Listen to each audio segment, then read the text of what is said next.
جو شب 19 میں شب تقدیر کی رات کہی گئی کہ بندے کو کیا ملنا ہے، کتنا ملنا ہے، شب 19 میں طے پائے گا.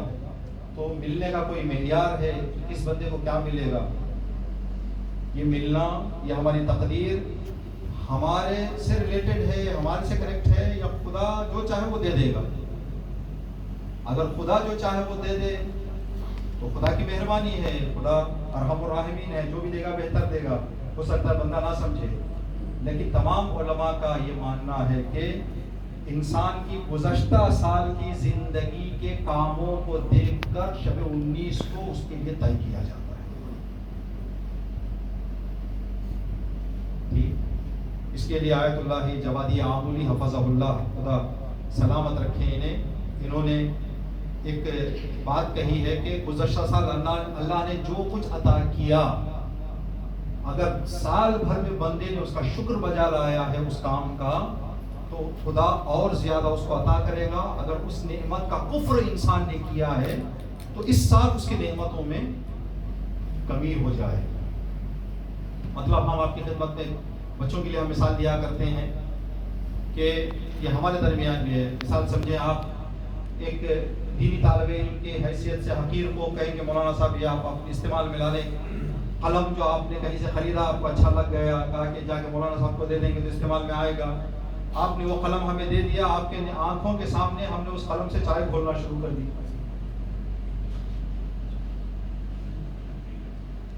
تو آئندہ اگر کچھ آپ دینے کا ارادہ بھی کریں تو رک جائیں گے اس بات کو دیکھ کر کہ بھائی ہم نے دیا تھا ان کو لکھنے کے لیے، انہوں نے ہمارے آنکھوں کے سامنے کیا کر دیا، ایک ایسا استعمال کیا جو استعمال قلم کا نہیں ہے. تو آیت اللہ جوادی آمولی بھی فرماتے ہیں کہ دیکھو لاسٹ ایئر جو اللہ نے تمہیں نعمتیں دی، ان نعمتوں کو تم نے صحیح استعمال کیا ہے، صحیح استعمال نہیں کیا. اگر تم نے صحیح استعمال کیا ہے، ابھی اسی قلم سے ہم لکھنا شروع کر دیں، جب بھی آپ دیکھیں وہ قلم ہمارے ہاتھ میں، ہم کچھ نہ کچھ لکھ رہے ہیں، تو بندہ بھی سوچے گا کہ بھائی نہیں، کفر نعمت نہیں ہوا ہے، یہاں پر صحیح استعمال ہوا ہے. تو آیت اللہ جوادی آمولی فرماتے ہیں کہ بندے کے گزشتہ سال کے کاموں کو دیکھ کر اس سال کی تقدیر بندے کی لکھی جاتی ہے. پھر اسی مطلب کو ہمارے علماء بڑے عرفانی نگاہ میں دیکھ کر عرض کرتے ہیں کہ اللہ کا ایک اور بھی لطف و کرم ہو گیا کہ اگر بندہ کوئی چیز لینے کے قابل نہ بھی ہو تو علی مرتضیٰ کا وسیلہ بھی رکھ دیا ہے کہ اگر تم خود نہیں لے سکتے علی کا دامن تھام. شب قدر میں مولا کی شہادت اور مولا کی مجلسیں رکھی اللہ نے، تاکہ بندہ اگر خود کے اندر کہے خدایا میرے اندر وہ قابلیت نہیں ہے کہ تجھ سے کچھ مانگوں، لیکن میں مجلس علی سے فارغ ہو کر بیٹھا ہوں، اللہ نے بہت بڑا وسیلہ اور ذریعہ ہمارے سامنے رکھا ہے.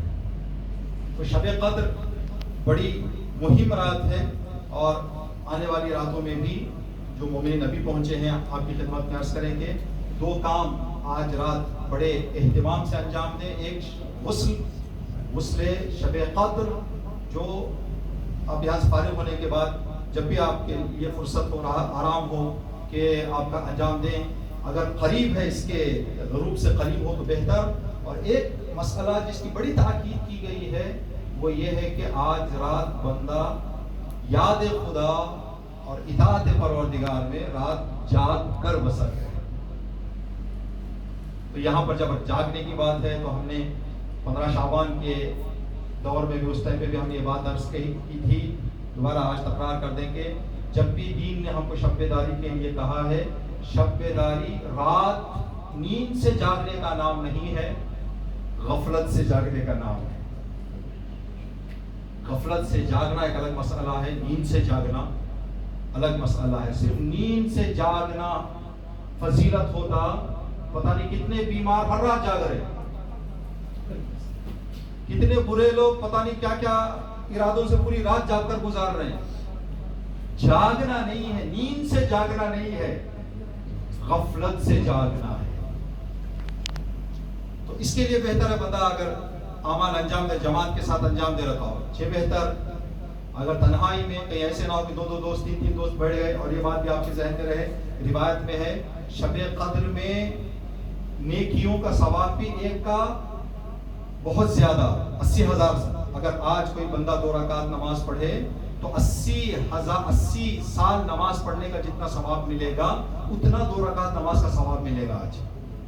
اسی میں کہا جاتا ہے اگر کوئی بندہ جھوٹ کہہ دے آج کی رات تو اس کو ایسے ہے جیسے 80 سال کسی بندے نے جھوٹ کہا ہو.